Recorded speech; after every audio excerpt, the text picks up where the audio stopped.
I'm back, bitches! Oh, Jesus. How did this guy get back in the building? Yes, I am back. Much like the King, the Jedi, and Douglas MacArthur have done before me, I have returned for another even though I changed the locks. for another Despite our episode best efforts. for another episode of Nerd to the Third Power, your one-stop shop for all things nerdy and awesome. I'm your host and master of ceremonies, Dr. Gonzo, and it is great to be back. Can I tell you, I have missed you guys like so much. It's not even funny. Oh, that's sweet. So, but yeah, I am back, and I'm officially a college graduate now. Yay! Welcome to the club. Hooray! Yes, got myself an associate's degree in cybersecurity, so now comes the hard part, finding a job. So, but, you know, of course I had to come back for our Star Wars episode, but I'm getting ahead of myself. Let me introduce the rest of the team here. So, with me, as always, in this epic quest of awesomeness is our resident anime goddess, the Cat. Cat, how you doing? Hello again, all of my minions that I have claimed since you've been gone. And also in our other co-pilot's chair is our resident X-Wing pilot, Skyblaze. Skyblaze, how you doing? Pretty well. I have an X-Wing now. That's cool. I would have seen you more as a TIE fighter, but that's just because we know for sure. Yep. It would have been a TIE fighter, but the Union contract demanded that it be a ship with shields. Really? Because she's so dark side. It's true. When I did play Old Republic, I did play Sith pretty much exclusively. Look, do you want the free starship or not? They're doing okay. Please yourself. And also back after a lengthy absence is a projectionist John. John, how have you been? I imagine you've been kind of swamped the last several days. Okay, John has lost the capacity to speak English. Okay. Oh God! Somebody reboot him. It's okay. Our Okay. reboot Okay. expert, Skyblaze. Somebody give him a smack upside the head. No, let's not do that and say we did. Yes, I am here. I am here. I'm alive. Against all odds, I have survived the opening weekend of The Force Awakens. Yes, and that is what we're going to be discussing this week, Star Wars. So, yeah, this is our Star Wars episode, and it's going to be released over the course of the holidays, so you could almost say this is our Star Wars holiday special. Get out! Nope, nope, nope, nope, nope, nope. No, written in 20-foot-high letters from horizon to horizon, fuck you. And now, here to perform Let It Snow, ladies and gentlemen, Betty White. It's as if thousands of voices cried out. And we're like, ugh, fuck that.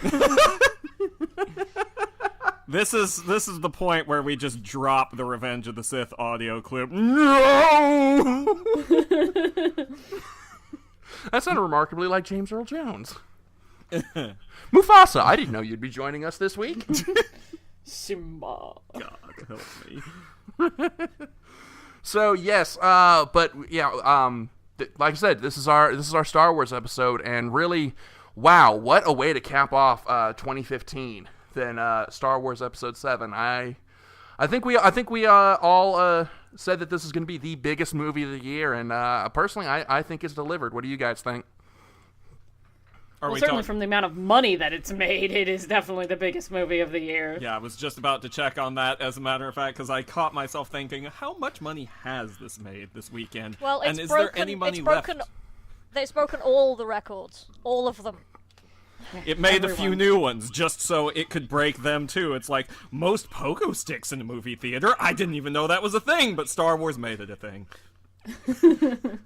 I think this makes the third record-setting movie just this year, because I know the previous record holder was Jurassic World, and wasn't Age of Ultron the one before that? I think so. Yeah, well, Age of Ultron actually didn't quite make as much as the original Avengers. I think if I remember correctly, it was a very slight drop-off. But, yeah, Jurassic World certainly broke a bunch of records, and the first headline I see when I search Star Wars Force Awakens box office is, Jurassic World congratulates Star Wars The Force Awakens for smashing its box office records, so... with Rexy hanging the medal on BB-8. Yeah, Good sport. Beep, beep, beep, beep. BB. I know. We will talk a lot about BB-8 later, or at least me and Kat will. So, of course, there is a lot of ground to cover, and so we're going to be, because of just how big and momentous of an event this is, we're going to be breaking with protocol, so we're not actually doing Ask a Geek this week, although we got a lot of Star Wars-themed Ask a Geek questions over the last couple days. I wonder why that could be. For that. Why don't we just do the Star Wars ones, then? You want to do a couple of the Star Wars Ask a Geek questions? We might as well, as long as it's our Star Wars holiday is special. I feel dirty now. Have a bath. I just did. I literally just got out of a bath to do this episode. Well, you're gonna have to get back in if we keep I making know, that right? joke. Okay, alright, okay. So, alright, okay. Let me pull up the email here. Okay, alright. Okay, here's one to all of us from Nashville 76. That's the only name that's attached to it. And his question is, if you were to construct a lightsaber, what kind of lightsaber would it be, and what color would your blade be? Me. So yeah, let's start with someone who actually has fencing experience. So Skyblaze, let's start with you. Well, first of all, I actually know how to use a saber like Christopher Lee did, so mine would be styled after his, with the nice curved proper saber hilt. And it would be purple, because purple is the best color. It also, they didn't use it in the movies, but in some of the fan lore, purple has this kind of connotations of you not really being light side or dark side, being a little bit of both. So, suits me. There you go. Okay. John, what about you? Well, unfortunately, it's impossible to make a lightsaber in black, so I'd have to really think about the... Point of order! It is possible and has been done. Although that's in the old canon, so take that with a grain of salt. But yes, you can get black lightsabers in Old Republic as well. Yeah, there is precedent for a black-bladed lightsaber. Oh well, hell yeah, I'll do black. As for the handle, I'm not gonna do anything fancy. I'm not gonna do any double-bladed. I'm not gonna do any cross-blade hilts. I'm not gonna do any switch. I'm just gonna go old-fashioned with that one. Though okay. I don't know. The curve does look like it would make for some pretty nice moves, so I don't know. I'll stick with the old-fashioned. Okay, Kat, what about you? Okay, I don't know too much about the construction of lightsabers, but one time I was at a convention and they had lightsaber builders there, and they had a Sword of Omens lightsaber. Oh. Cool. And that's kind of what I decided if I ever had a lightsaber. I don't care about practicality. I want a fucking lightsaber that's the Sword of Omens. Is it too late so cool. Is it too late to change my answer? Ancient spirits of the Sith, transform this decayed form into Palpatine, the ever-ruling. Yeah, but the Sword of Okay, Omens this is was something the that has good to be guys. written. So that, yeah, but this is the thing that has to be written now. Get on it, fans. Okay. For me, I've actually built there's a web. I don't know if it's still around, but for the longest time, you know those really nice lightsaber replicas you get like Sharper Image with like the really sturdy like glass blades. You know the ones I'm talking about? Oh, the pseudo practical ones. Yeah. The practical in inverted commas ones. Proptical. Yeah. Well, there was a company there was a website that you go to where you could actually get you could actually order the parts to build your own one of those. And I actually I built one that I gave a yellow blade. Just because everyone does blue, green, or purple, I just wanted to be different. So I did a yellow blade. So I would if I could take the one I already have and make it into a real lightsaber, that would be just the coolest thing in the world. And I would use it to like slice bread and cut meat and stuff. Completely wasting all that power. I'm a shooter. That's my thing. I prefer gun battles. If you're too close to shoot, you're too close. Period. And now I'm on an FBI watch list. Kidding, NSA, in case you're listening. Now that you've mentioned them, they are. It's going to be really funny if I actually wind up applying for a job at the NSA and they go back and listen to these shows as part of my background check. They won't. Okay. So let's see. Oh, leaping off of my Christmas gift to Skyblaze here. Who's sending me what, knowing that I'm in the middle of a fucking podcast? Me! I'm showing you a lightsaber. Yeah, I was gonna say, I heard it too, so... Yeah, lbcustomsabers.com, yeah. That's quite pretty. It wasn't the same one that I remember seeing, but I can't remember what the place is called. Okay. Anyway, oh yeah. I just looked at it, okay. Sorry. Here's And it is mildly turned on. Here's one for all of us from Sharon, and she asks, if you could own any one working Star Wars vehicle or starship, what would it be? So, Skyblaze, I want to start again with you on this one. As much as I do like the X-Wings, I probably would have a TIE Interceptor. Because they look awesome. Called it. Quiet, you. Well, right. They're black and silver and look badass. Leave me alone. All right, Kat, what about you? Even though it is a bucket of bolts, I would love the Falcon. Okay. Because you can live in it. It's not just like, oh, I'm going to fight this out into my battle. It's like, no, this is my home. And, just travel around space. Okay. John, what about you? I'm sorry, back to Cap for just a second. You realize you just basically described the Millennium Falcon as a space mobile home, right?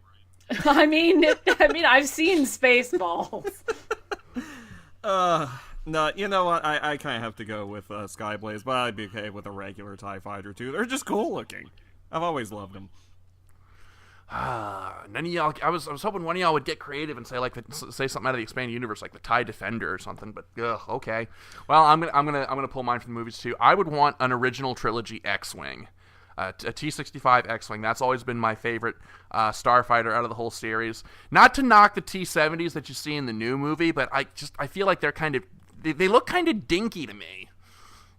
So I don't much care for the T-70s, but an old T-65 X-Wing from the original trilogy, that would be my ride. That would be my hoopty till the end of time. But the new ones do have the kind of cool World War II style personalized paint, which I do like. For your World War II flying ace in space? Yes. Again, it's not at all because I'm a bit of a plain nerd, honest gov. Sandwich! Shut up, that's what. Be quiet, you! So anyway... Moving right along. Okay, and all right, let's see. Okay, here's an old one from a while back from Paul, who asks us all simply, light side or dark? In mine and John's case, I don't think you really need to ask that question. Yeah, it was tempting to say my lightsaber blade would be red. Yeah, I know, right? I mean, yeah, I'm just being honest. If we're going based... We'll be sat over here wearing black. If we're going based off of the canon that came in after the prequel trilogy, where basically the primary difference between Jedi and Sith is that Jedi try to keep kind of a tight rein on their emotions, kind of keep them on a leash, whereas the Sith believe that emotion and passion is power, and that should be a source of power to tap into, then yeah, I'd still definitely have to be Sith. What he said. Okay. Because I'm fully aware of the fact that repressing your emotions too much makes you very, very ill. So I don't think it's a very healthy attitude. Thanks a lot. I couldn't do it if I tried. Only you, Skyblaze, would prescribe walking down a path of pure evil as being therapeutic. Works for me.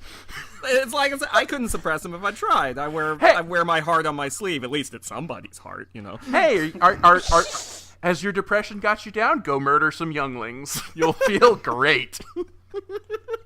As I say, it works for me. I don't know what your problem is. All right, Kat, what about you? Light side or dark? Stylistically dark side. Morally light side. Unless I'm at work, and then it's all dark side all the time.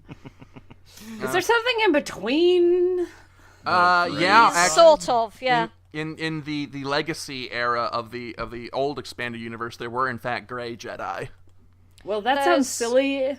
There's also I've forgotten his bloody name. The guy from the old Republic games. Darth Revan. Yeah, there's a Path of Darth Revan, which is the thing you can do in the Old Republic MMO, where you can actually genuinely be a grey person and follow their path. A grey person? Yes, so you're like super old? I can't remember what their actual... It's the Order of Revan, and I can't remember what their actual titles are. They do have them. But you get specific... It's the Order of Gandalf. Yeah, kind of, that's what I was thinking, like, old greybeard there. Okay, all right, moving on. So let's see. Me, I think I'd be a light side Jedi. Dark side has some cool powers, but I don't know. Some of the things that have been done in both the old canon and new to get those powers kind of don't sit right with me. You know, I'm not the biggest fan of kids, but I think that Anakin kind of went a little harsh on those younglings in Revenge of the Sith. You know, kind of just a little sit down and a stern talking to instead of let's paint the walls with their giblets. Well, if you just ignore those movies like the rest of us. Okay, and last question here. This one comes from Ryan, and it is again for all of us. Favorite Star Wars Expanded Universe character, and I'm going to open this up to the old canon as well as the new. I don't have one, by the way, because I don't know anything about. Well, I know stuff about the Extended Universe. I just haven't read it. I was about to say. I think probably the only people who would be able to answer this probably be me and possibly Skyblaze. Ahem.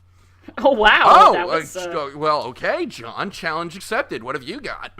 Grand Admiral Thrawn. Ah, you stole my answer. Shouldn't have asked. Yeah, Grand Admiral Thrawn. Much respect. Okay, Skyblaze. What about you? You got any? So I didn't hear all of the question because my connection balked. Favorite Star Wars Expanded Universe characters? Wedge Antilles. Does he count? Yeah, he counts. Okay, there we go. So I'm guessing you're a fan of Michael Stackpole's X-Wing series. Yep. Yes. I quite like Mara Jade, but only when somebody half competent is writing her. Yes. Which, since she's female, it's probably not that often. Am I right? I don't know. I'm just guessing. She's written well about 50% of the time, which is usually better than you would generally expect for a female character in a male-dominated series. And usually that's when Timothy Zahn is the one with the pen. Yeah, that's fair. So. Or ironically, whenever one of the few female writers for the Star Wars series gets hold of her, I'm not mentioning her name, her characterization goes straight in the shitter. Well, if it's the author that I'm thinking of, most characterization of most characters go in this shitter when she's at the pen. It's true that. So, all right. Let's see. For me, let's see. Grand Admiral Thrawn's already been said. That would have been my number one. I think my number two would be Isani Isard, the director of Imperial Intelligence and the big bad of the X-Wing series of novels. I love that she's also the villain in the X-Wing comics as well. But I love that in the novels we get a real sense of her character and how she operates, even though she only shows up on page I think like 6 times throughout the whole series. So, but she was kind of like Thrawn if Thrawn went in for revenge, because Thrawn is like Xanatos from Gargoyles. Revenge is a sucker's game. Whereas Isard was like, okay, you've messed with my plans. I'm going to kill you, your whole family, their whole family. I'm going to kill the guy that you bought your last car from. I'm pretty much going to nuke your whole world, okay? Because you've pissed me off. So I love that she was a credible threat to the Republic.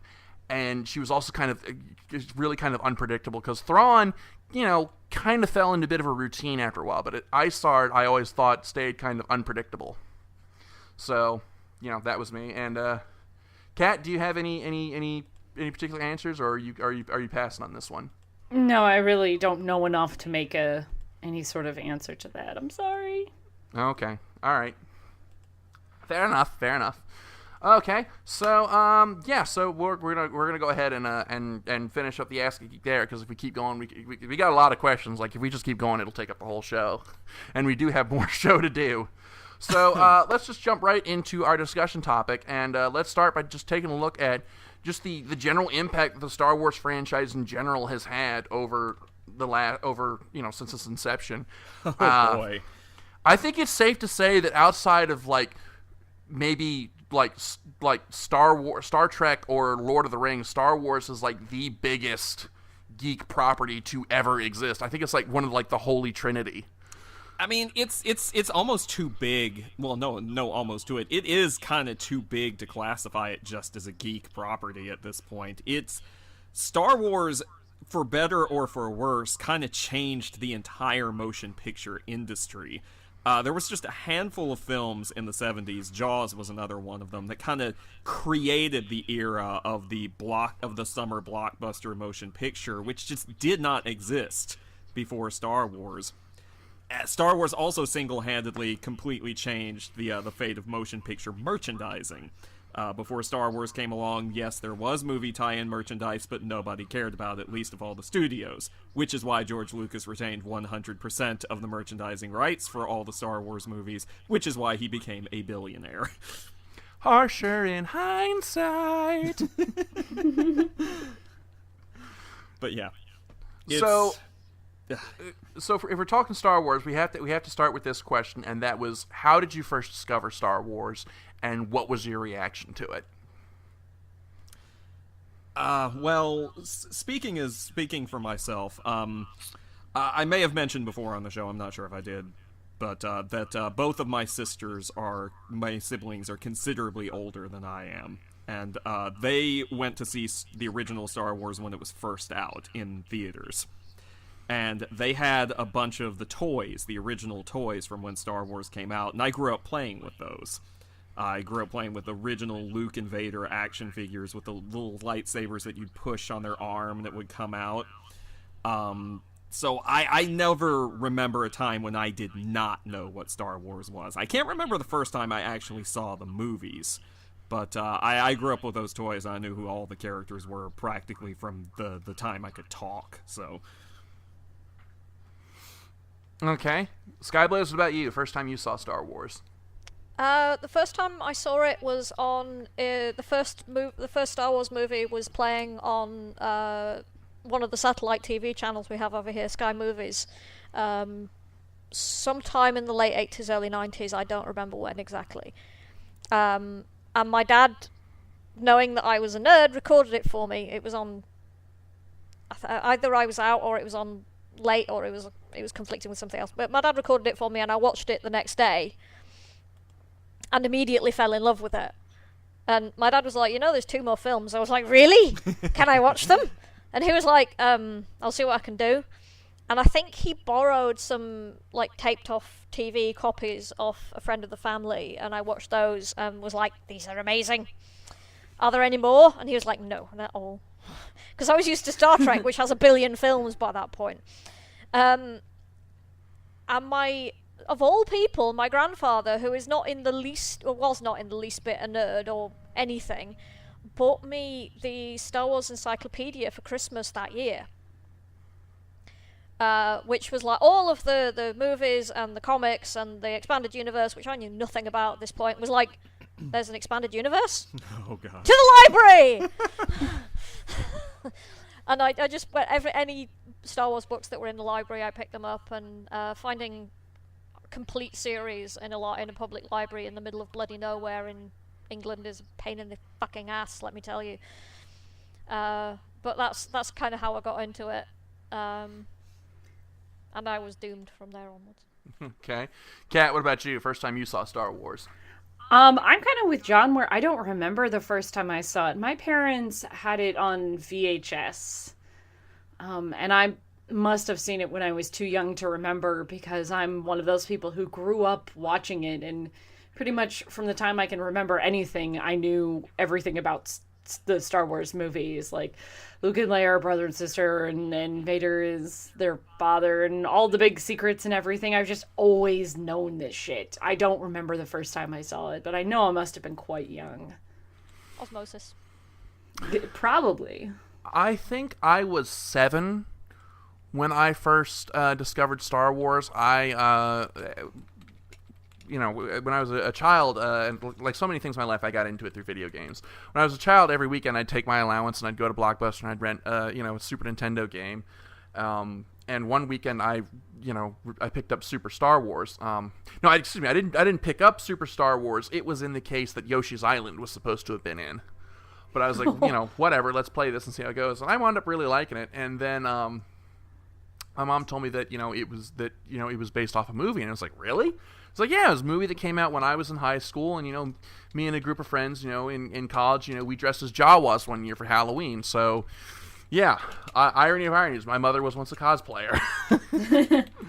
So, she, the next weekend, she took me out. When she took me to Blockbuster. She picked, I picked out my game. She also picked up the Star Wars trilogy, and we sat down and watched them together. And I was hooked. I fell in love with Star Wars at that point in time. It was like nothing I had ever seen before, and honestly, like almost nothing I've seen since. So, which sort of brings us to the next question, which is, why do you think Star Wars resonates so much with in the public consciousness, or what resonated, what caused it to resonate within you? What is it about the universe that you fell in love with it? What is it about Star Wars that it's just such a big, huge part of our culture? I think it's the quintessential tale. It's the quintessential tale of a boy leaving home and going on adventures that we all wish we could go on, and he's fighting for good and justice that like we wish we could do, and it's everything we could ever want. It created like so many tropes of maybe it didn't create them, but it codified them. Yes, that. Where every freaking movie has to have a wise old sage who's gonna die by the end of it. Just all of these great things that it just solidified into our pop culture just by being this first great tale. And now everything else is like, oh, well, yeah, I saw this movie already. It's called Star Wars. Uh-huh. So for you personally, Kat, what was it about Star Wars that resonated with you? Oh, God, that's a great question. Besides, every girl in the planet having a crush on Harrison Ford. You mean those who didn't have a crush on Carrie Fisher? Right. Even some of those that did. Yeah. Everybody had a crush on everybody. It's all okay. Was I the only person in the world who slightly preferred kind of Empire era Luke? I wasn't I? Goddamn. See, I was just in for the Lando, so That's fair. Space pimp. Anyway, well, probably he's got that like. Anyway, he does have that thing going on, but it's 1970s Billy D. Williams. I mean, come on. It's just Billy D. Williams playing himself. Yeah. In space. I think the part that really resonated with me was the action. It's kind of a bit of a cop-out to say, but I loved watching the battles. I think that's the part that sticks the most in my mind, besides the whole family dynamic with the revelation that, oh my god, he's my father, and my whole life is flip-turned upside down, and yada yada yada. But it was really like these epic space battles, and understanding the technology of that world, because for us at the time it was so futuristic. It was just unbelievable, and it was so cool to watch. Like the sounds that the TIE fighters make, like there's just nothing else like that. It's such a cool sound, and I got little chills when I was watching The Force Awakens and heard that noise. I was like, oh, that's the noise that I remember. I like the way you put that. Okay, John, what about you? What is it about Star Wars that resonates with you? Well, for me, like, surprising absolutely no one. I was really big about monsters as a kid. I'm just I was waiting for that. I was waiting for what? The I don't believe it. gasp. That's crazy. You, of all people? And, like, the thing that I loved the most about Star Wars was the crazy variety of different kinds of aliens that you had in Star Wars. Because my big complaint when I was a kid about Star Trek, I've grown to appreciate Star Trek a little bit more as I've grown older, was all the aliens looked like people with, like, different skin colors and weird stuff on their foreheads. And, that Star Trek's kind of started getting away from that as time has gone on, and, that's pretty obviously the Star Wars influence at work. But Star Wars had this whole universe built up where you could walk into the cantina on Mos Eisley and see everything ranging from humans to, is that Satan over there? I mean, to things you don't even know what you're looking at. And I loved that. I absolutely loved that about Star Wars. And that was half the reason I started collecting the toys, was because I wanted all the weird, freaky looking aliens. I guess to put it in a slightly broader way, and not so much a me being obsessed over monsters way, I liked the idea that Star Wars seemed to depict a universe that was genuinely teeming with a wide variety of life, with just all kinds of creatures and different races. I thought that was really cool about it, and I still think that's really cool about it. Okay, Skyblaze, what's your story? It has a lot of resonance with things like, the legends of King Arthur, and, if you're going to talk about things like the hero's journey and all that sort of business, then it's kind of the archetypal example for modern culture. So the fact that it has all these kind of cultural fishhooks embedded in it means that it's very hard to watch it and not get incredibly into it. And that's great. But it does everything that it does so well, certainly talking about the original series. The characters are likable, they have great chemistry, it looks superb, and it sounds amazing. This was one of the first movies I watched as a young person where it really made me notice the music. And that, considering what I do for a living these days, that's kind of quite an important development for me. That made me notice how music is used and how it can make you feel. Okay. I think for me, what caused Star Wars to resonate so strongly with me was it was my first real exposure to a mythology, and I've kind of talked about this in other shows on other topics, but to me, a mythology is something that anyone can come along and add to and be a part of. And, up to this point in my life, the movies that I've been exposed to were stuff like, Disney movies or, little cartoon kiddie movies, stuff that, kind of, you watch the movie, the story ends, and that's it. There's nothing more. But, Star Wars, it was the first fictional property that I was exposed to where I really felt like there was more to explore, and that I was actually able to explore through the games, through the comics, through the books. My mother likes to she doesn't really like telling this part of the story, but she always liked to brag that I was reading at a college level at like 10, and that's because of Star Wars, because I fell so in love with the movies, and I found out that there were books. I was like, okay, I've got to read every single one of these, and I did, from towering pillars of the genre like the Thrawn trilogy all the way to the crappy little ones like the Crystal Star, which in hindsight was really fucking terrible. So it was the first real mythology that I was exposed to, and the first thing that I really felt like I could really kind of be a part of. And I nowadays they call that fandom.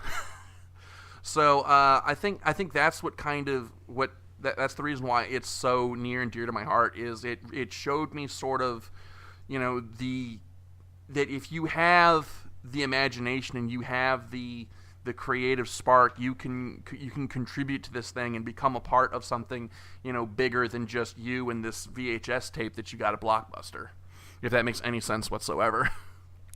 Some. So, but I mean, and one of the things that is I've always found interesting about Star Wars is that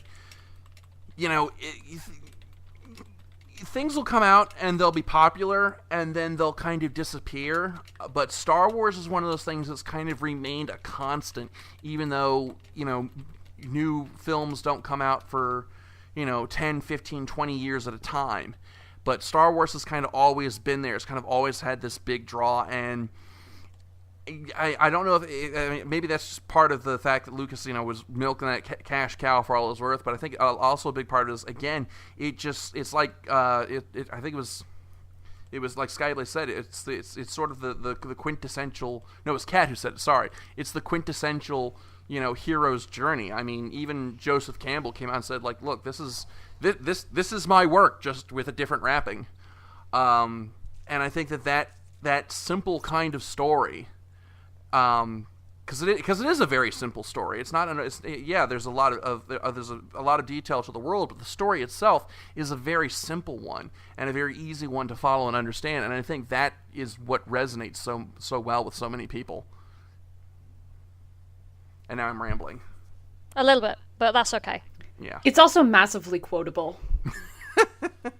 I'm sorry, but everybody knows the "I am your father" bit. It's like the most iconic of iconic scenes. And if there was one past geek moment that I would like to go back and experience firsthand, it's that one. Oh, you mean experience it without knowing it was coming?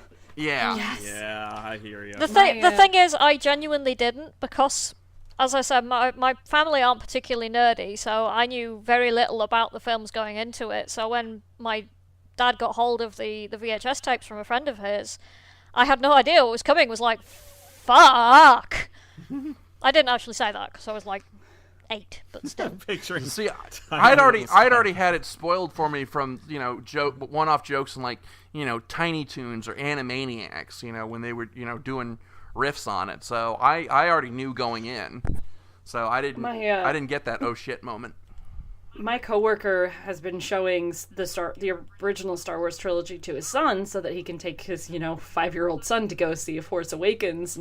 He's never met a person who didn't know that Vader was Luke's father. So the look of amazement on his son's face, like, Dad, is that true? Oh my gosh. It was just like this utter delight. It's so crazy to think that there are people who don't know that. People who have never seen this movie know that reveal. Yeah, it's like one of the ultimate reveals of all film. And yet, it's at the same time, it's one of those things that you come out of the womb knowing. It's like, that Darth Vader is Luke's father.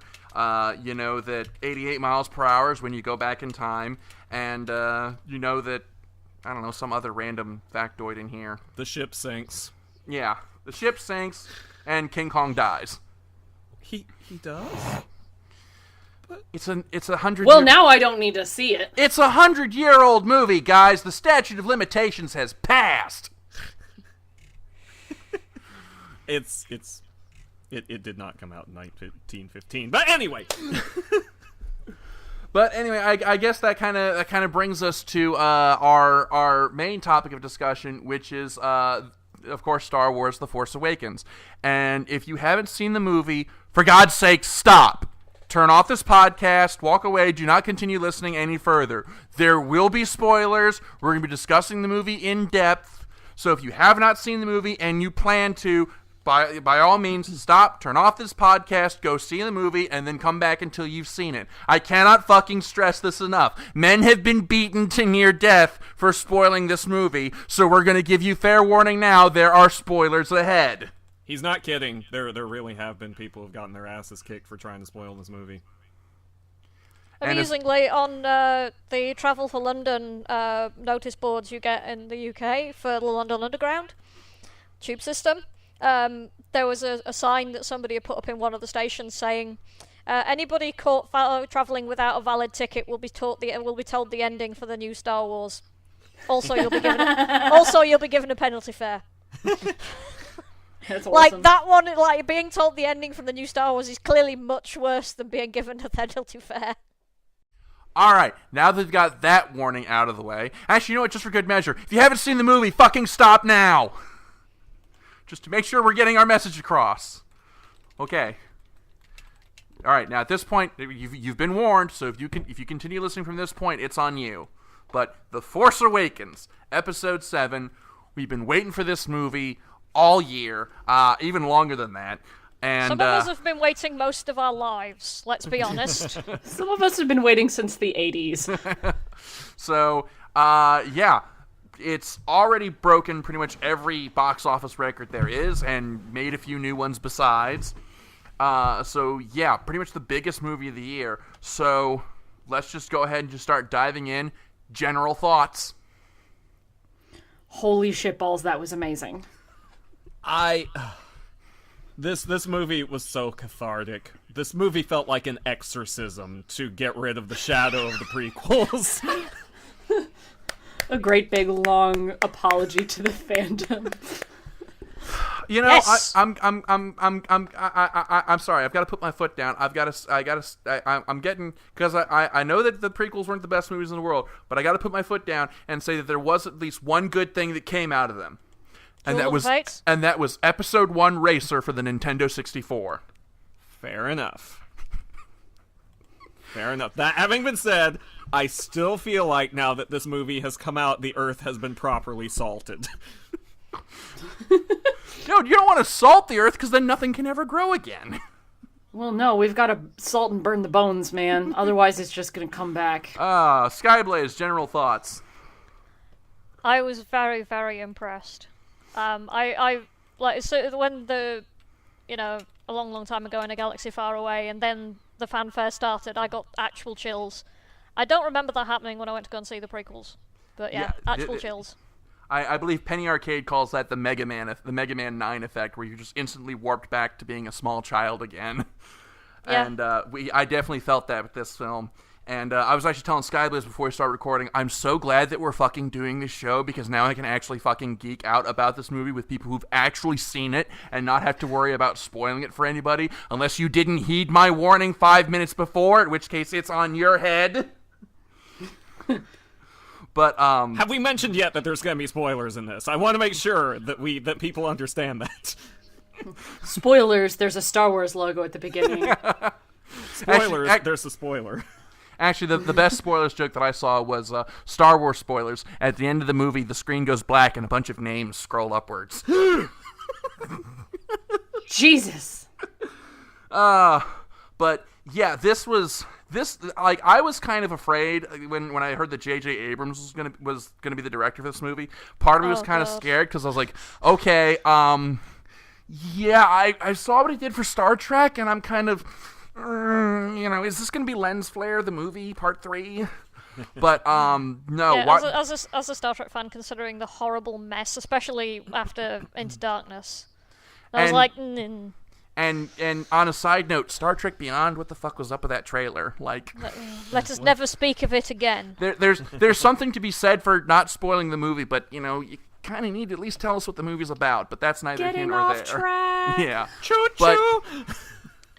but when you watch The Force Awakens, it's clear that that Abrams had a ton of respect for the source material and had a very clear idea in his head what the longtime fans are going to be looking for, while also still putting in stuff to draw in new fans. And this definitely felt like a continuation of the original trilogy. Like this was a return to form for Star Wars. Might even call it the Return of the Jedi. Get I'll out, see you're fired. myself to the Pain Glove. The only reason that I'm not reaching through this microphone and strangling you, aside from the fact that it's physically impossible, is that it's Christmas and it's the season of forgiveness. And also because you're the one who made the holiday special jokes. There is that, yes. He who lives in a glass house should not throw stones. But it's funny. You mentioned being nervous about when this was announced to be a J.J. Abrams movie. I must be one of the few people who wasn't nervous about that. And it's not because I didn't think that he wouldn't, that I was concerned about him lens flaring or whatever all over the place. I wasn't concerned simply because my initial reaction was there's nothing that he can do to the Star Wars franchise that hasn't been done to it worse by its own creator. So true. I just, you know what? I'm like, it's all up from here. We cannot go any further down. So I think it's safe to say our general thoughts is we all fucking love this movie. So let's start breaking this movie down into its component parts. So let's start by talking about the story, the plot. So basic who wants to recap the plot for this film? Well, to be quite honest, a lot of the plot from this film is kind of almost like a reimagining of the plot of the original Star Wars. I mean, it doesn't hit all of the same beats, but there are obviously some resonances going on here.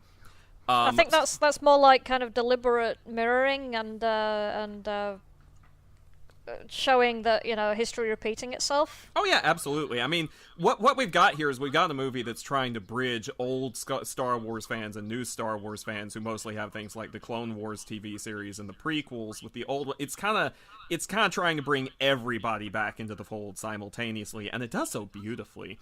What we've got going on here is well, as the opening text scroll says right off the bat, Luke Skywalker has disappeared. Nobody knows where he is. But the Republic, referred to by the what they call themselves, the First Order.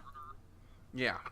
The Republic, which is referred to by the First Order as the Resistance, because the First Order still sees itself as the Empire, still sees itself as the rightful rulers of the galaxy. The Republic has got a lead on his whereabouts. They've got one of their best hotshot pilots who's tracked it down, but the First Order, I nearly called them the Empire, the First Order is hot on his heels. In order to keep the information out of their hands, he puts it in a droid and sends the droid off to escape from them. Again, this is sounding familiar to anyone so far. The droid wanders around in the desert, finds its way into the hands of some random seeming nobody that happens to have a strong affinity with the Force. But to throw things in, to mix things up a little bit, our other main character of the movie is a deserter stormtrooper who's been sent into battle. He's seen what he is expected to do, and he's like, no, man, I can't do that. So he ditches them. What's his name? Rin? I'm still learning all the new guys' names. Finn is the stormtrooper. Rey is the scavenger girl. Right, the future Jedi. Yeah. So they wind up kind of running into each other, and they both have to go on the run, steal a familiar-looking ship in one of the best scenes in the entire movie. The reveal of the Millennium Falcon is handled beautifully. Yep. Let's take that ship. That ship is garbage. Boom. Okay, the garbage will do. And you pan over, and it's the Millennium Falcon. Yeah. So beautiful. Considering that, I don't know if any of you have ever been in a UK movie theatre, but UK crowds tend to be a lot quieter and a lot more restrained in terms of how they react vocally to American crowds, from what I understand. But even in a British theatre, you still got a, oh yeah, from the crowd at that point. Oh, we got laughing and clapping, and we did a lot of clapping in my theater. Yeah, same as mine. And there were even a few lightsabers kind of swung in the air at key moments. It was almost like being in a Rocky Horror show. Yeah, it doesn't tend to so much happen in UK theatres, which is why it's notable when it does. Oh, this is the kind of movie you need that too. So they wind up stealing the Falcon and and getting off the desert planet Jakku, which that's one of my few bones to pick with this movie. But we'll come back to that later. And they wind up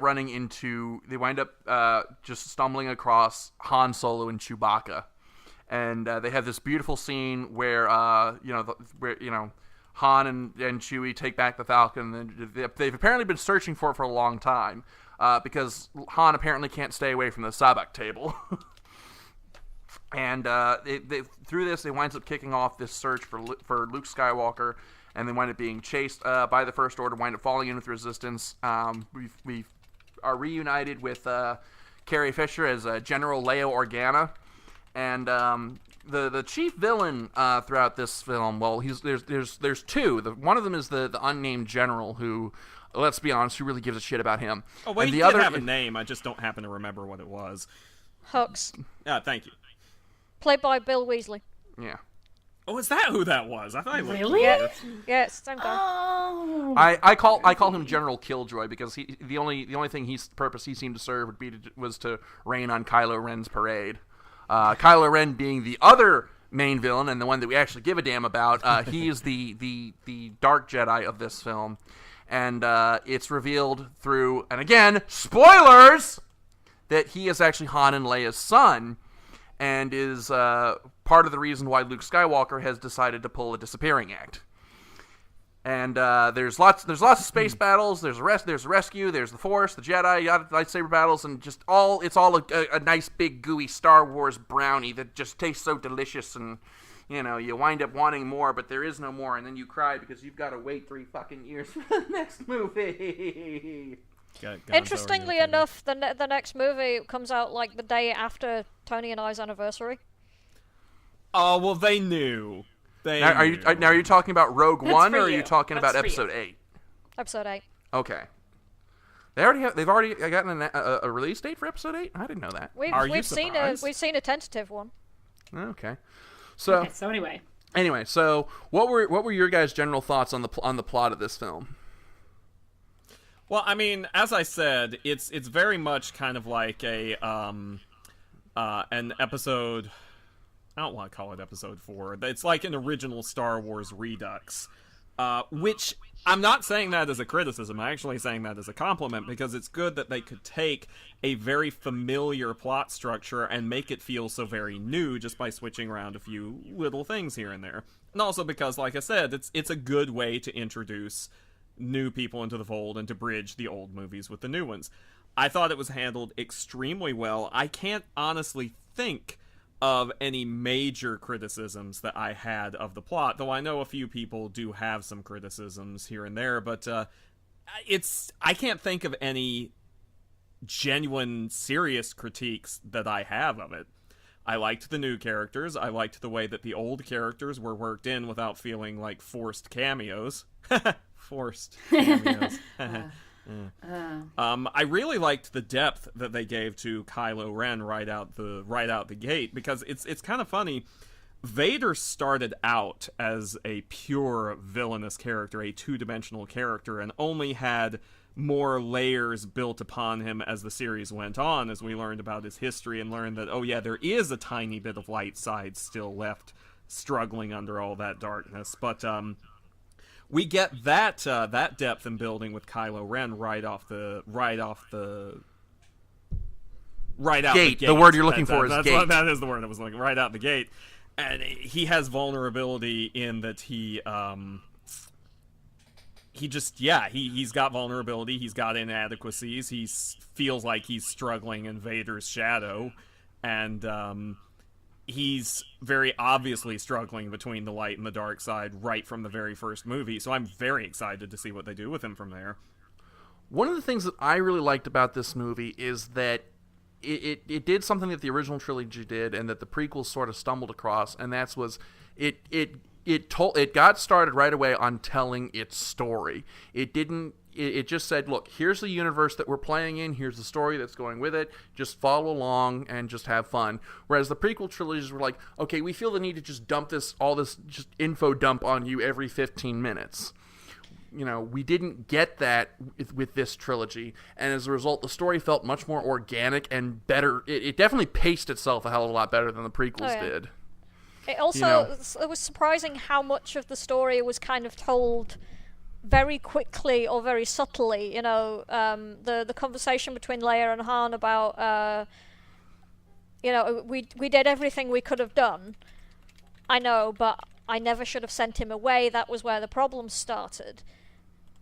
So much detail is contained just within a very short conversation. You learn so much about Kylo Ren and Leia and Han's relationship just from that conversation, which can't take more than 5 minutes. Very nicely done. And there are definitely still questions to be answered, like, where did the First Order come from? What happened between Return of the Jedi and now? Who the bloody hell is Rey related to? Because I'm pretty sure she is. Yeah, that was my big question. Yeah, also, what is it about Finn that made him different? Why is he able to break presumably decades of conditioning? Well, he says outright that was his first battle. So yeah, but it's also said it was his first offense in terms of breaking of conditioning. he can't be the only one for whom that's happened to, and yet this is kind of classed as being very unusual. Well, So- I have a theory that Finn is of course, it's revealed that Rey has some force sensitivity throughout the film. Again, fucking spoilers, you were warned. But I kind of saw little subtle hints that Finn himself is also force sensitive, and Yeah, he just doesn't realize it. So maybe that has something to do with it. I reckon you might be right, and I think he is. Maybe like less so. Maybe he's just a little bit force sensitive. But I think that's going to become a big deal later. But again, the things that like I said, there are still questions that need to be answered, but they're not questions that need to be answered immediately for you to enjoy this film as a standalone story. If you go back and you look at episode 4, okay, you hear all these references to the Imperial Senate, the Emperor, and there's a lot of stuff that is important to the film's story that we never actually see. And yet the film is able to stand on its own in spite of that. And we have a lot of that same storytelling here in episode 7. There's a lot of stuff that's important to this world that we haven't been shown yet, and may never be shown over the course of these films, but the story still stands up on its own in spite of that.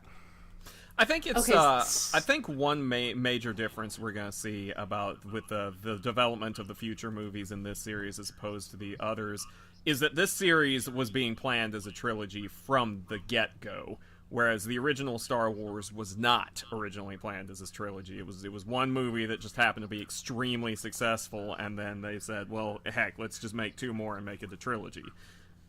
Okay, Kat, you were about to say before John so rudely interrupted you, Oh no, that's okay. for which I will smack him later.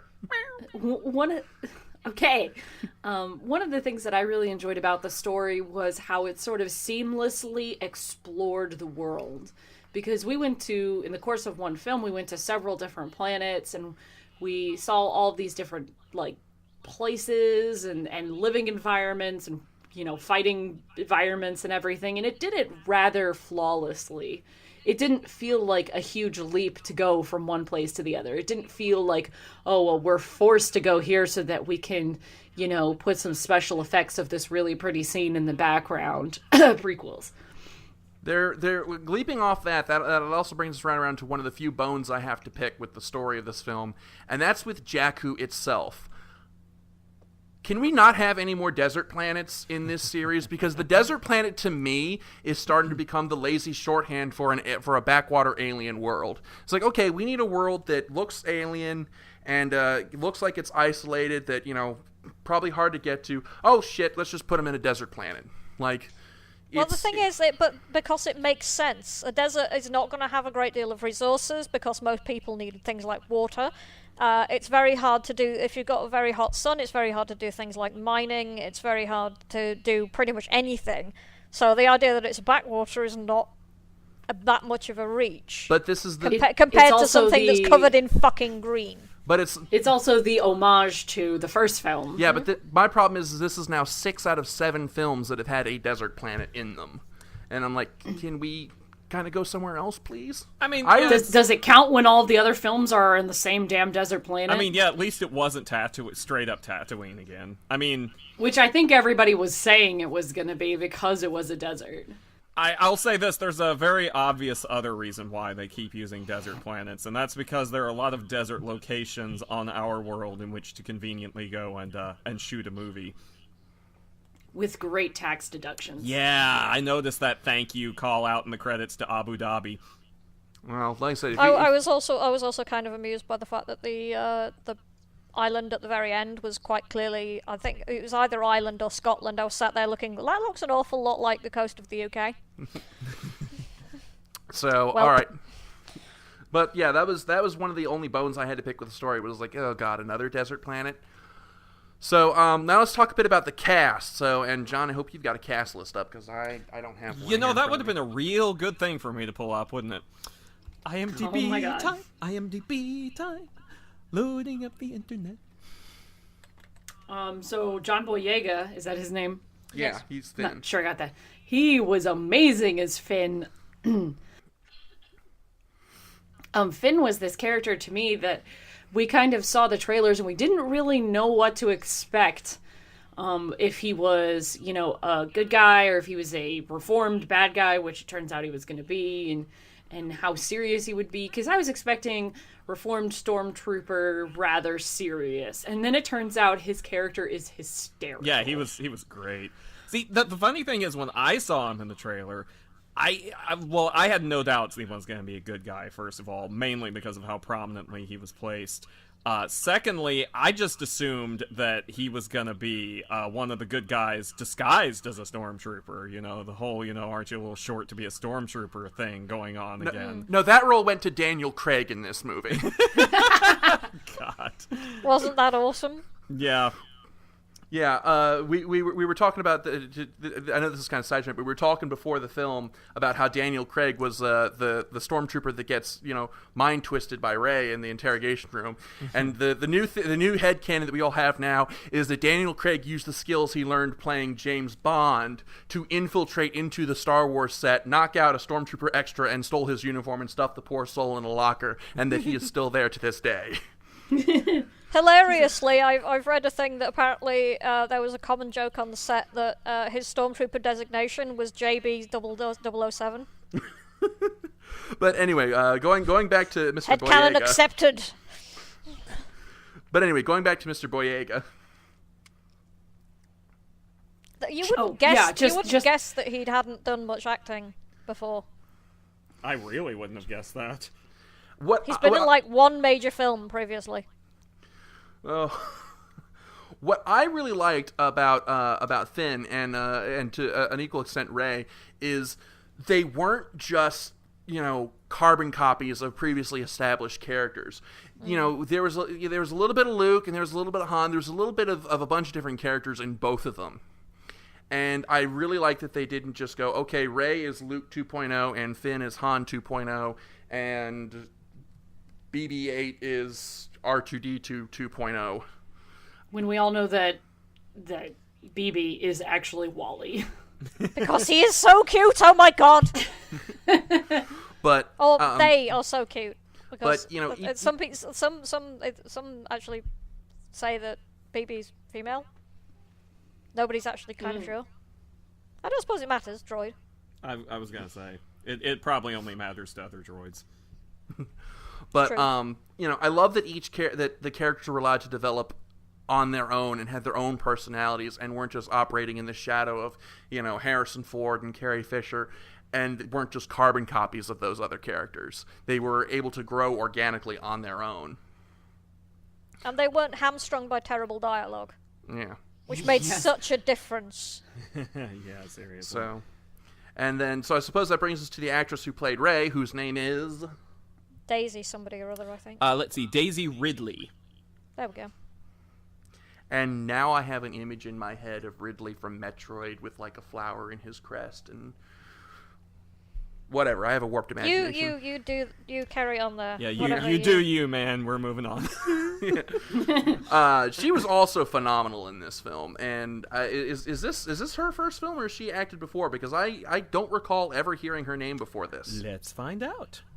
I think she's been in like a bit of TV. She's done a bit of TV, but I don't think she's done a lot of stuff. Yeah, her first IMDb credit is from 2013, so this is pretty new. It's mostly been TV stuff.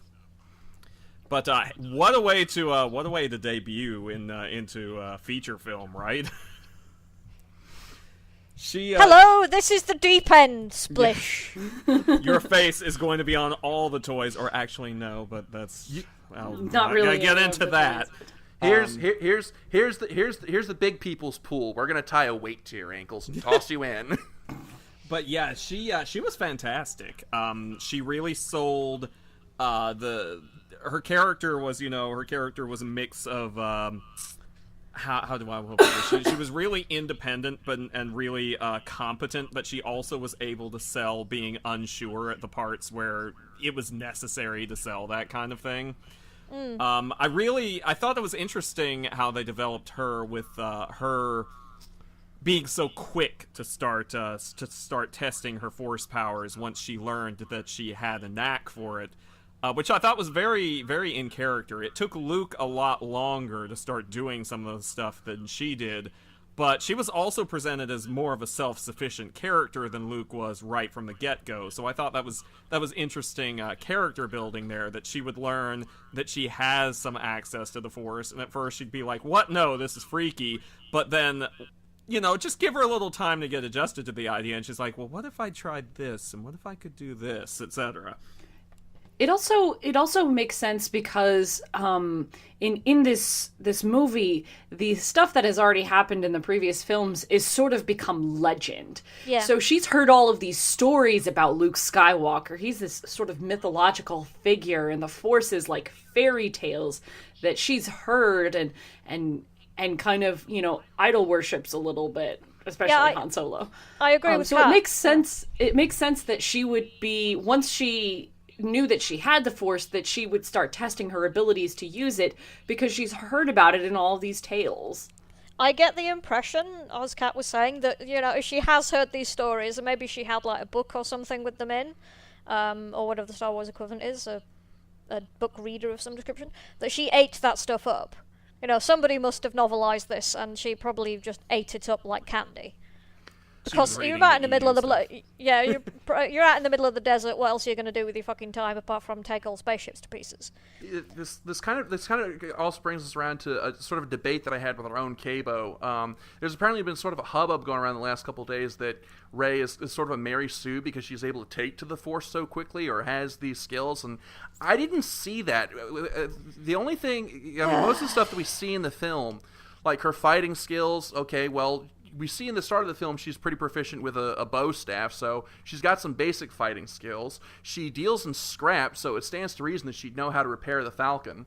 And as far as the mind trick thing goes, I mean, if we go based on just what we see in the films, I don't remember Obi-Wan ever teaching Luke the lightsaber trick, and it's even in expanded canon, there's precedent for Force sensitives kind of discovering that they have some extra ability and kind of self-teaching themselves a little bit. So now even the mind trick thing didn't seem outside the realm of possibility. Okay, let's be honest. She hasn't got shit on Anakin. Yeah. Anakin won a race that no human has ever been able to even compete in at the age of, 5? Mm-hmm. See, fuck off if he's not a Mary Sue and Rey is. See, I personally, this is just my thing, I personally am all for retiring the term Mary Sue until people can agree on what it actually means.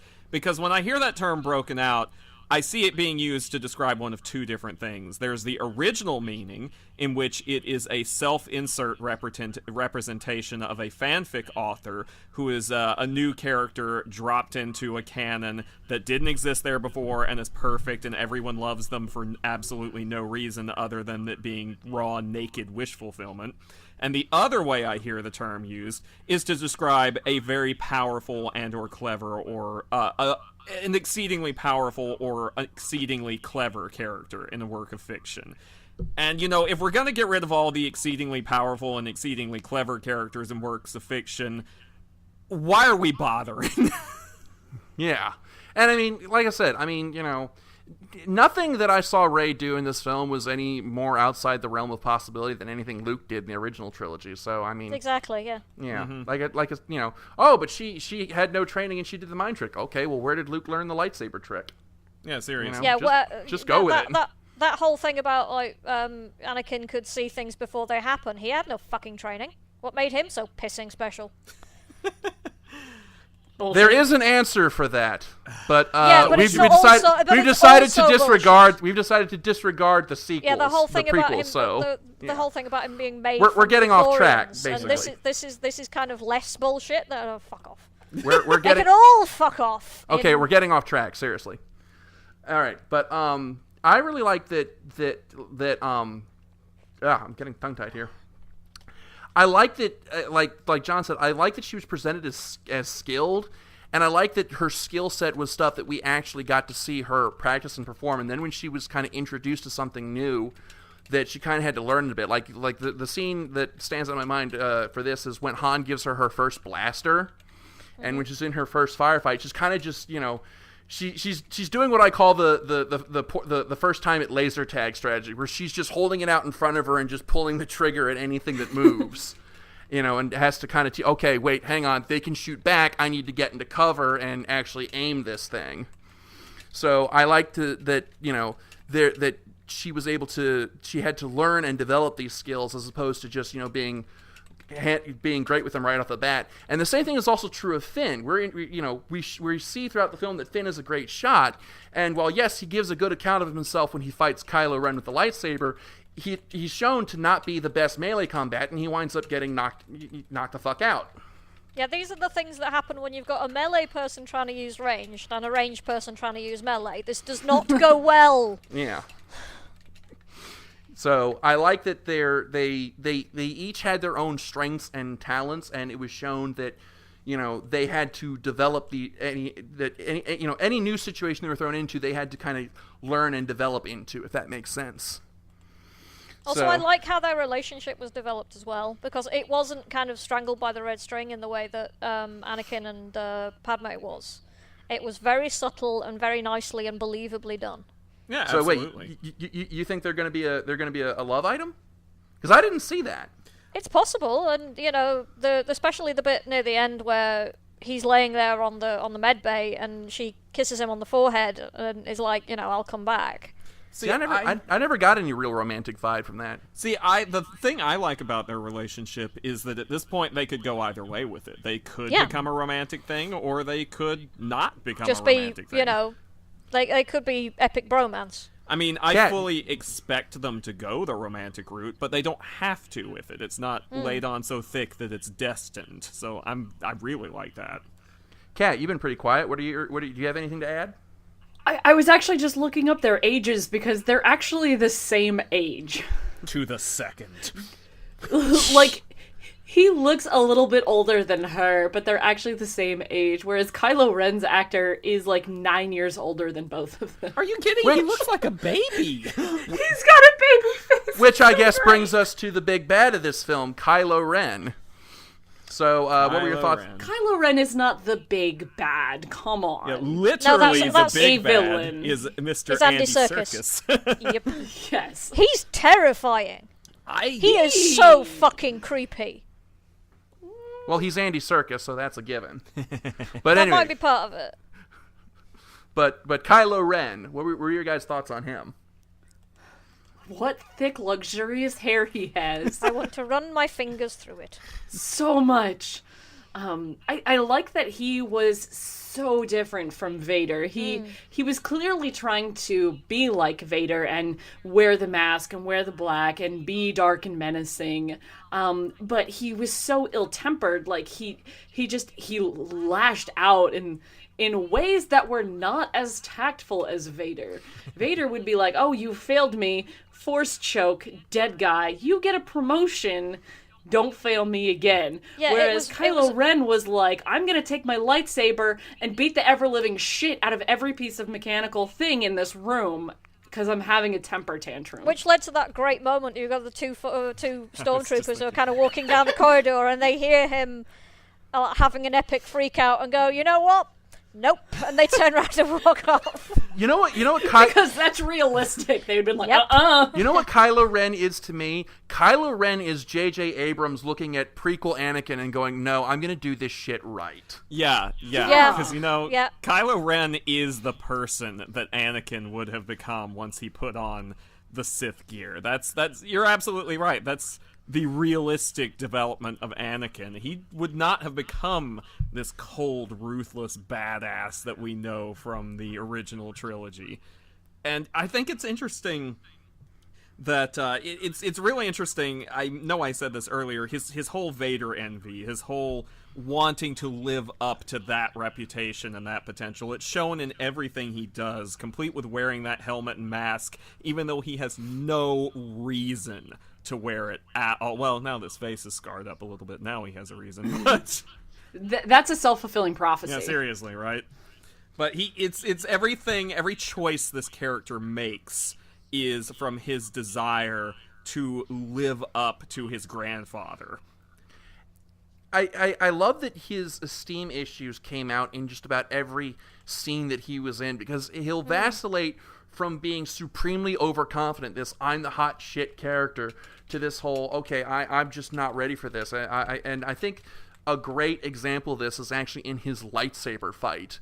Oh, you yeah. know, the first time he fights, you know, Finn and just dispatches him, you know, after just a couple minutes, you know, you can see he's kind of got this, even though he's doing the chest thumpy thing, because he's got a bloody hole in his chest, which I don't know where the hell the chest thumpy thing came from. I mean, did Matthew McConaughey visit the set while he was shooting Wolf of Wall Street? I mean, I don't know, but you know, he dispatches. I think he was reseating his armor. At least that's what it looked like.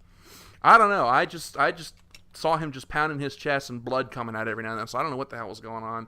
Maybe he had a collapsed lung and was trying to get it to open up again. But anyway, that's neither here nor there. So he dispatches Finn after a couple minutes. He's like, okay, yeah, I kicked this guy's ass, you know, even though I've got a bloody hole in my chest. So this, you know, little waif of a girl should be no problem. And then she winds up getting a wound in, and you can see it in his face. He does the classic Nelson Muntz, you made me bleed my own blood. And this just completely throws off his game.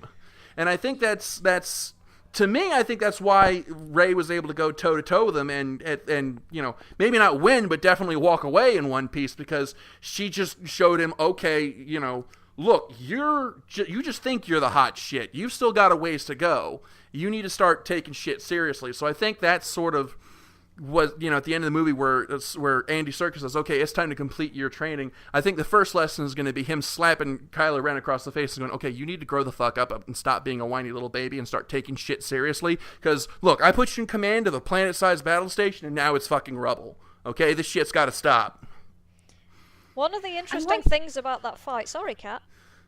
Oh, no, go ahead, because I was going to bring up something else, but go with the fight. One of the interesting things about that fight is that it's clear that he hasn't been trained fully either by Andy Serkis or by Luke Skywalker, because he's making very classic mistakes. You can tell that he's got as far as he has purely by intimidation and purely by kind of like force flangey powers, like, you know, stopping blaster bolts in midair. Which, you know, physics doesn't work that way, but, you know, hey, it's Shut Star up, it's Wars. the Force. And that's kind of interesting that he's got that far purely on intimidation. He's never had to kind of properly show his mettle in a real fight against an equally skilled opponent. Also interesting in that fight is the fact that Rey is using her lightsaber like a rapier. Several times she's using it like a rapier, which makes me squee because I like rapiers. Well, naturally. It's very true. You raise a good point about him using the intimidation factor so well. I mean, this is a guy who, at the beginning of the movie, just casually demonstrated that he can freeze a laser blast in mid-air, which makes no sense other than how awesome it looks. But who cares, because it looks awesome. Yeah, exactly. Rule of cool in full force here. Oh, yeah. But, again, you mentioned he basically fell apart when he actually had to face someone who could fight back against his powers, who could fight back against him with a lightsaber, and who could use the Force, even though she knew less about it than he did at that point. And we'd already seen from his little temper tantrums that he has very little self-control to begin with, so yeah, naturally he would fall to pieces and lose that battle. Not to mention he's badly wounded by this point. Badly wounded. Got a hit. Yeah, Chewbacca got a hit on him, and so did Finn. So, and to top all that off, despite the fact that he's still trying to act like a cold badass about it, I refuse to believe that he still managed to parse and get over the fact that he literally just murdered his own father minutes ago.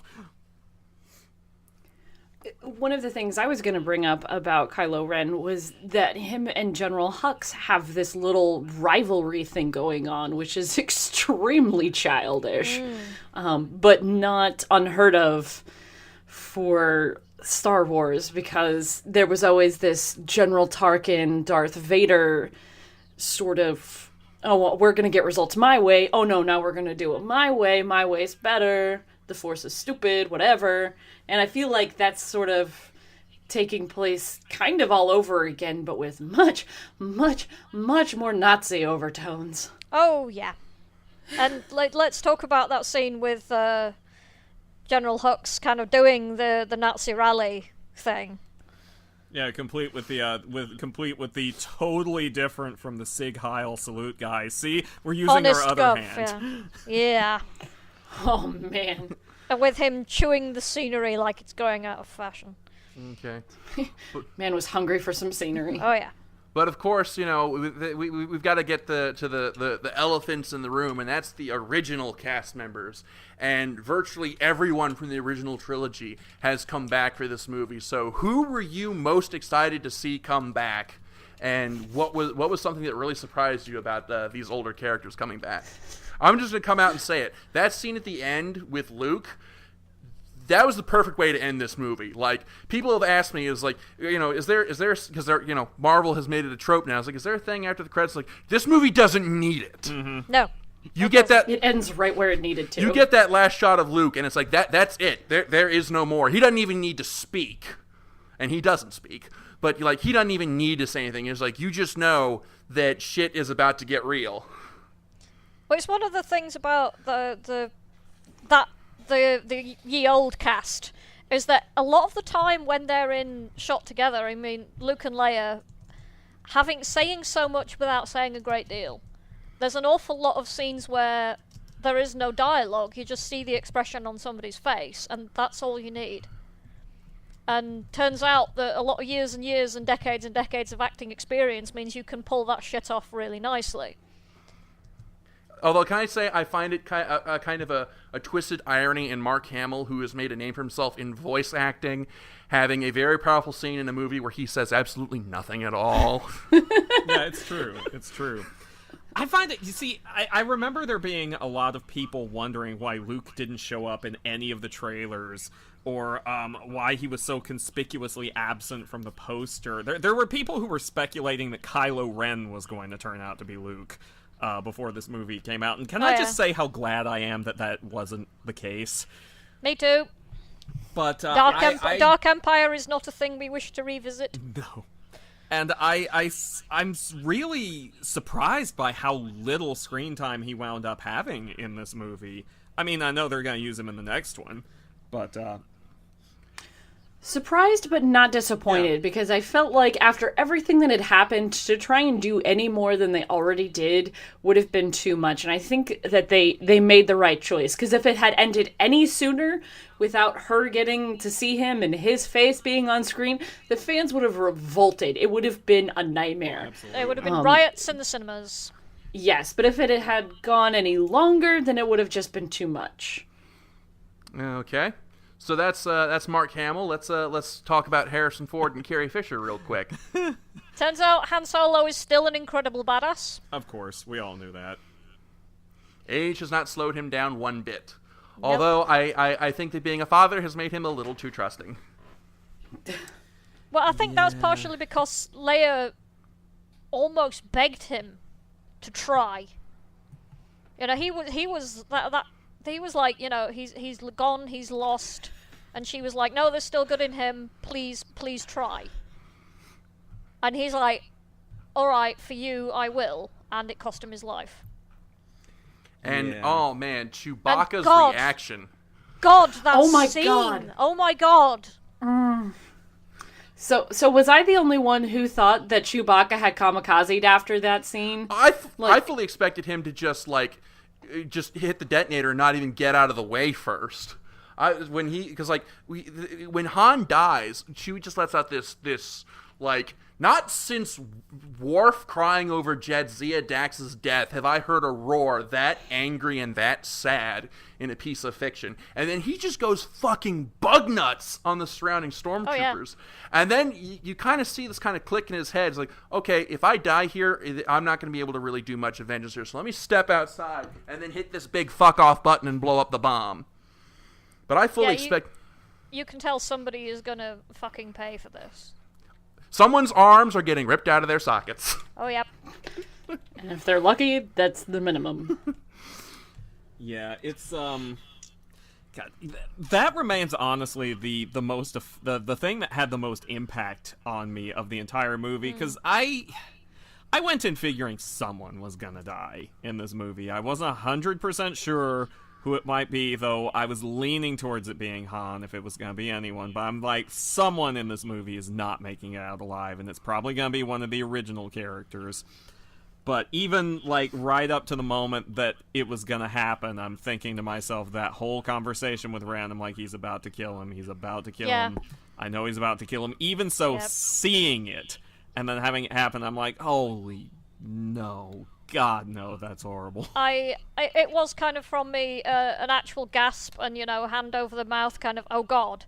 Because I was thinking the same as you, John. I was like, he's gonna kill him. No, oh God, he's gonna kill him. He's gonna... Alright, so we've talked a bit about Harrison Ford, so let's kind of talk a bit about Carrie Fisher, who, can I say, she has aged really gracefully. Yeah, she looks great, but still kind of like, it's not that kind of soft focus kind of bullshit, you're not that old thing. You can tell she is that age, but looks great for it. And that the years have been super hard on her. Like, she like, in the original trilogy, she looked like a princess. In this film, she actually looks like a general. Yeah. Or a queen. Yeah. Or a queen. But a general. Yeah, really. the weight of responsibility has weighed very heavily on her, and you can tell she has fought very, very hard for a very, very long time. Yeah. And that's great. I mean, the fact that we have female characters who are allowed to do that now. Yeah, absolutely. Awesome. Carry on. Absolutely. I mean, Leia was from the get-go, from the original trilogy onwards, Leia was kind of like a breakthrough female character in her way, She was probably the best shot of any of them. She played as active a role in her rescue from the Death Star as Luke and Han did. And like you said, she's continued to just grow in responsibility and awesomeness ever since then. I'm really looking forward to seeing more of her in the next 2 movies. She's gonna fuck somebody up. Oh, yeah. She's gonna really fuck somebody up. Young man, go to your room. Yeah. In fact, that would be really satisfying if she was the one who either stops him or offs him. Yeah, pretty much. That'd be kind of poetic. I'd like that. Okay. All right, so we've kind of run a bit long here, and even for a special episode. So I guess now let's move on to the next big section of the film, and that's the presentation, the visual effects, and the music. And I gotta say, I was really impressed by how much of the effects in this film were practical effects and not CGI. Mm-hmm. BB! The fact that he's a real thing makes me squee, and the fact that he is also incredibly adorable. How do you make something that's basically a ball with a head that cute and that real and that alive? I think BB-8's shining moment for me was the scene in the Millennium Falcon where Finn goes, "Okay, look, I'm gonna just level with you. I'm a stormtrooper, but I need to get away. So if you could just like play along." And then BB-8 plays along with the lie, and Finn throws him a thumbs up, and BB-8 flips out a little lighter. That got such a great reaction from my audience. Oh man. At the theater that I need a gif of that. At the theater that I was in, there was a guy sitting behind me who said, "Yes, this droid is fully prepared should a heavy metal concert break out." It's true. It's true. That's great. But no, I mean, gosh, the effects. It was a wonderful mix of practical and CG, and this is the way these kind of movies should be made, ideally, because there was never, to my eyes, from what I saw, there was never a moment where there was unnecessary, cheap, shoddy-looking CG put in where a practical effect would have been better. Every movie should do this. CG was used where CG was needed. Practical was used where practical was, well, practical. Why is this hard? Why is this difficult to do? So many practical creatures. It was really fantastic to not have to look at glaringly obvious CG for every alien there was. Yeah, it meant that your suspension of disbelief was never broken, which is so important with a film like this. Mm-hmm. And really the only thing I can think of that I know for a fact with CGI was like the starship battles, but even they were done really well, although I still find those X-Wings really dinky looking. I like them. As I was saying, I think that they have a callback to the World War II planes with the customized paint jobs, and I quite like that as an idea, especially for what's essentially a resistance cell. So, what about you, Kat? What did you think of the presentation of this film? It was beautiful. The only thing that I didn't really like was the Supreme Leader. Oh, Snoke. Did not like the look of the character. It looked like, and I don't know if it was just because it was supposed to be on a hologram, but it looked like bad CG to me.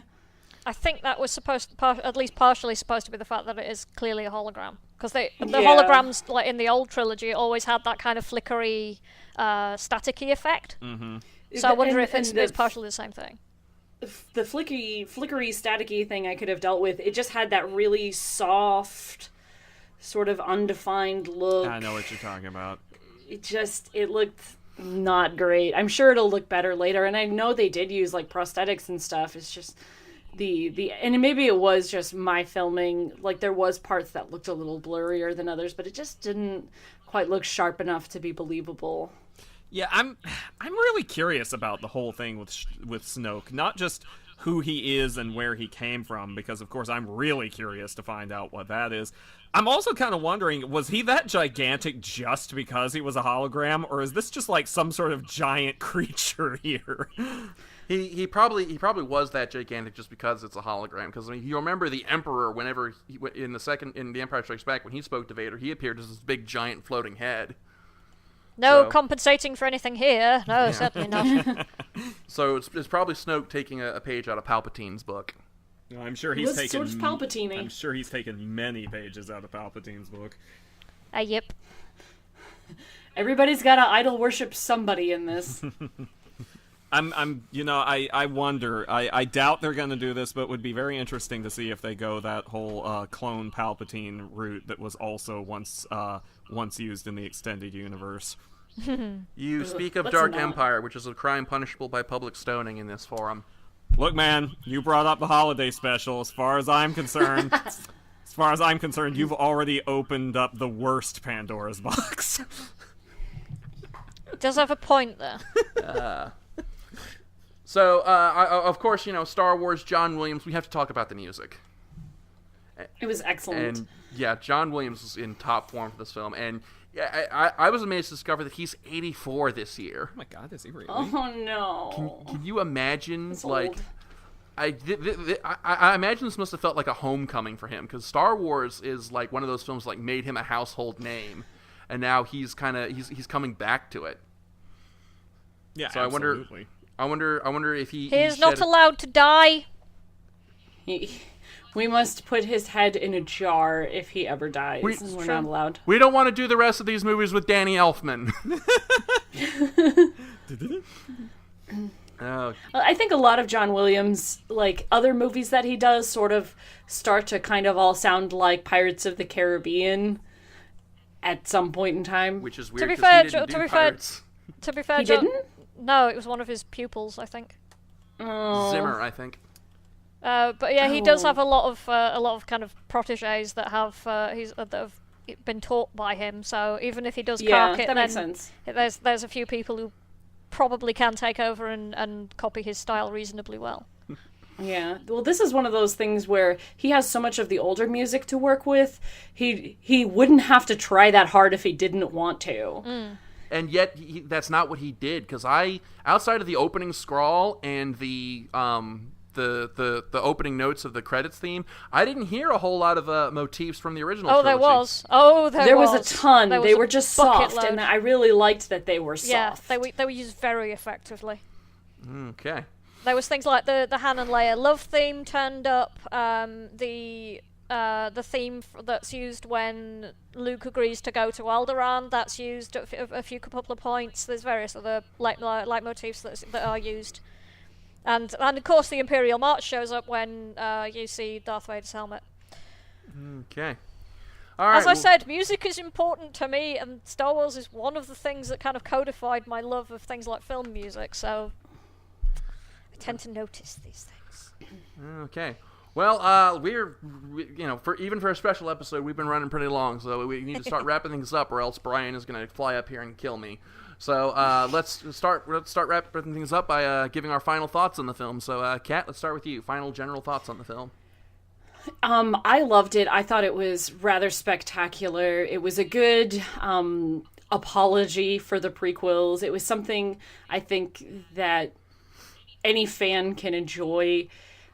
People who have never even seen any Star Wars film can enjoy, because I went with one of my friends who had never seen any Star Wars film, and she had a good time. It was just all around a great film. It could stand alone on its own if it really wanted to, but it fit in so well with the mythology of this franchise. I couldn't have asked for a better film. Okay. John, what about you? I was not disappointed at all. I got pretty much everything I could have wanted from a Star Wars movie out of this one. It felt... I don't want to keep harping on the prequels. It's so easy to harp on the prequels because they're so bad. But I felt like this is the Star Wars movie I wanted in 1999 and didn't get. This aesthetically, thematically, everything about this one came together. Really, Disney made one movie that was more respectful to George Lucas's legacy than the last three movies George Lucas made put together. So I loved it. I recommend it for anyone who likes Star Wars. All right, Skyblaze, your thoughts? I thought it was great. It's really well made. It's well acted. It's well written. It sounds great. It looks great. Go see it immediately. Okay, well, that brings us to the final portion of the film, let's try that again. Brings us to the final portion of the show where we give our final rating on the film. As always, our rating scale from best to worst is see it now, wait for matinee, wait for DVD, wait for rental, wait for cable, don't even bother, and Brian's rating, fuck this movie. So, Kat, let's start with you. What's your final rating for the film? See this movie, but I'm assuming that you people have already all seen it, so go see it again. And if you haven't seen it and you're still listening, why? God, go see it. If you haven't seen the movie and you've been listening up to this point, you were warned. So many times. John, what about you? Final rating on the film. Go see this movie. Bring your family, bring your friends, bring your enemies, then betray them when their backs are turned. Like a true Sith. But yeah, do it. See the movie. It's cool. You'll like it. It's got Baldroid in it. You'll like it. All right, Skyblaze, final rating. See the movie. See it now. Tell all your friends. Tell your family. Tell everyone you've ever met. Go to a parallel dimension and tell them. Yeah. Okay, and I'm gonna make it unanimous and say go see it now. This is the Star Wars film that we've wanted and that we deserved. This is I'd say a perfect continuation of Lucas's legacy. And go see it now. It's an amazing film, and I cannot recommend it enough. So that is all the time that we have for Nerd of the Third Power this week, and that closes out our 2015 year.